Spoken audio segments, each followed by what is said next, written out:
Hello guys, welcome back. So ఎలా ఉన్నారు అందరూ? సో నేను ఇవాళ పొద్దున్నే లేచాను అనమాట. ఎంత పొద్దున్నే లేచానంటే మా ఇంటి బయట పడున్న న్యూస్ పేపర్ని కూడా నేనే ముందు తీసా లేచి. సో బాగుంది కదా సమంత. మా ఇంట్లో కొన్ని కోడి పిట్టలు కోడి పుంజులు ఉన్నాయన్నమాట. సో వాటిని మీకు చూపించేద్దాం అనేసి ఈ వీడియో తీసా. ఈ వీడియో తీయడం కోసం పొద్దున్నే లేచాను నేను. చాలా గ్రేట్ కదా నేను. అట్లీస్ట్ దీనికోసం అన్న ఒక లైక్ వేసుకోండి వీడియోకి. అని నచ్చితే సబ్స్క్రైబ్ కూడా చేసుకోండి ఛానల్ని. మా ఇంటి పక్కన ప్లేస్ ఉంటుంది అనమాట. ఆ ప్లేస్లో మా కోడుల్ని పెడతాం మేము. సో ఇక్కడ వీటికి కూడా ఒక ఇల్లు ఉంది. మా డాడీ తీస్తున్నారు. నాకు తీయడం అంటే భయం. నేను ఒక్కదాన్నే వద్దాం అనుకున్నా, బట్ నాకు భయం అనేసి తీయలేదు. మా డాడీని తీసుకొని వచ్చా. ఓపెన్ చేస్తున్నారు. అంటే 2 సెక్షన్స్. ఇందులో కొన్ని కోళ్ళు ఉంటాయి, అందులో కొన్ని ఉంటాయి. ఇందులో పెద్దవి ఉంటాయి. ఈ పెద్ద వాటిని చిన్న వాటితో కలిపి పెడితే కొట్టేస్తాయి వాటిని. సో ఈ పెద్ద వాటిని కొంచెం వేరుగా పెట్టాం.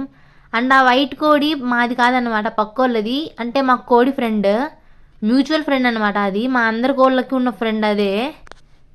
వీటన్నిటికీ ఎంత డెడికేషన్ డిటర్మినేషన్ అంటే రోజు మొత్తం బయట తిరిగేసి రాత్రికి వచ్చేస్తాయి మళ్ళీ ఇందులోకి.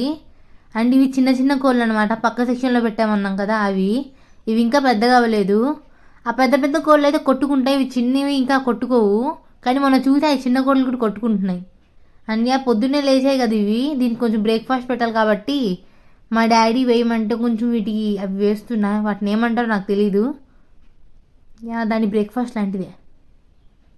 ఇంకా సంక్రాంతి వస్తుంది కదా, సంక్రాంతి అనగానే నాకైతే ముందు గుర్తొచ్చేవి ఇంటి ముందుండే ముగ్గులు, వాటి మీద గొబ్బమ్మలు.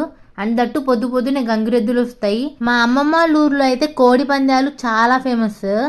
మా అమ్మమ్మ ఊరు అని ఇన్నిసార్లు అంటున్నా. ఏ ఊరు అంటే అది గోదావరి అనమాట. గోదావరిలో మొత్తం జిల్లాలో కోడి పందాలు చాలా ఫేమస్. చూడాలంటే చాలా బాగుంటుంది అది. నాకు కూడా చాలా ఇష్టం కోడి పందాలు చూడాలంటే. ఇంట్లో మా కోళ్ళే కొట్టుకుంటుంటాయి అప్పుడప్పుడు. సో ఈ కోళ్ళని నేను పట్టుకుందాం అనేసి ట్రై చేశా, కానీ దొరకలేదు నాకు. దగ్గరికి వెళ్తుంటే ఎక్కడ పొడిచేస్తా అనేసి దూరంకి వచ్చేసా. తర్వాత మా డాడీని అడిగా తీసుకురమ్మని కోడిని. సో కొంచెం దగ్గరికి వెళ్ళి డోర్ మూసేశారు. ముందు డోర్ మూసేసి కొంచెం పట్టుకున్నా దాన్ని. అప్పుడు తెలిసింది నాకు ఏం చేయాలన్నా సరే సడన్గా వచ్చేది, కొంచెం ట్రైనింగ్ అనేది ఉండాలని.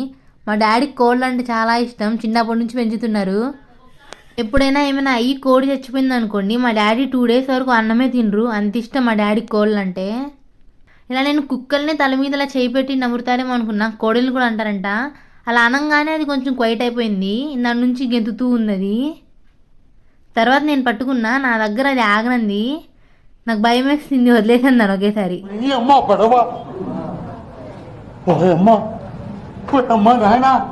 గైస్ మా డాడీ ఇంజనీర్ అయితే కాదు, కానీ మా డాడీ చేసే పనులన్నీ ఇంజనీర్ కన్నా తక్కువేం కాదు. చూడండి ఈ బల్బుని అక్కడ లోపల మా ఇంట్లో నుంచి వైరింగ్ ఇచ్చేసి బయటకు అంటించారు బల్బ్ని. ఇంకా చాలండి అనేసి బయటికి వచ్చేసా. బయటికి వచ్చి చూస్తే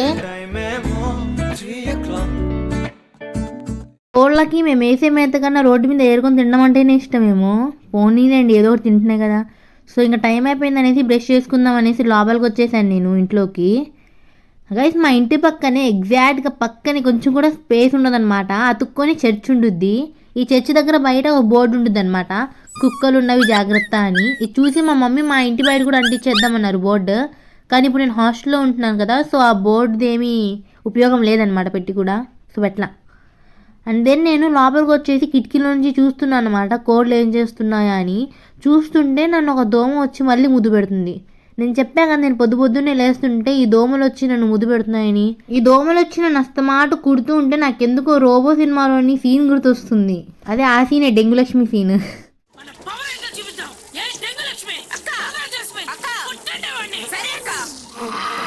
తర్వాత బ్రష్ చేసుకుందామని వెళ్ళా, కానీ నాకు నా బ్రష్ ఏదో అర్థం కాల. మా మమ్మీని డాడీని అక్కని అందరిని అడిగాను అనమాట, మీ బ్రష్ ఏది అని. సో మిగిలిన బ్రష్ నాదే అని చెప్పేసి వాళ్ళు చెప్పిన బ్రష్లు అన్నీ వదిలేసి వేరే బ్రష్ ఏదైతే మిగిలిందో అది నాదే అని చెప్పేసి తీసుకున్నా. అంటే మర్చిపోయాను అనమాట. 2 నెలలు అయింది ఇంటికి వచ్చి.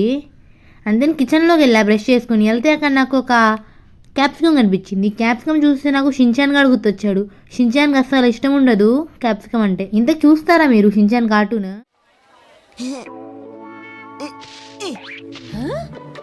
గైస్ మీరు ఎప్పుడన్నా మీ మమ్మీ చపాతీ చేస్తూ ఉంటే వెళ్ళి పిండి తీసుకుని ఆడుకుంటారా?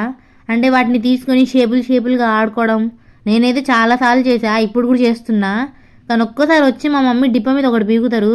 మా మమ్మీ నా కోసం ఆలూ పరోటా చేస్తున్నారనమాట. దానికోసం ఏదో ఆలూ కర్రీ చేశారు. ఇదేదో శాండ్విచ్లో మధ్యలో పెట్టే కర్రీలా ఉంది చూడ్డానికి. నేను హాస్టల్లో ఉన్నప్పుడు వీడియో కాల్ చేసి నేను ఆలు పరోటా చేసుకున్నా అని చెప్పేసి చూపించారు. మనం శాడిస్టులం కదా, అంత ఈజీగా వదిలేయం కదా. సో ఇంటికి వచ్చిన తర్వాత బాగా మారం చేశాను అనమాట, నాకు ఆలు పరోటా కావాలి కావాలి కావాలి అని.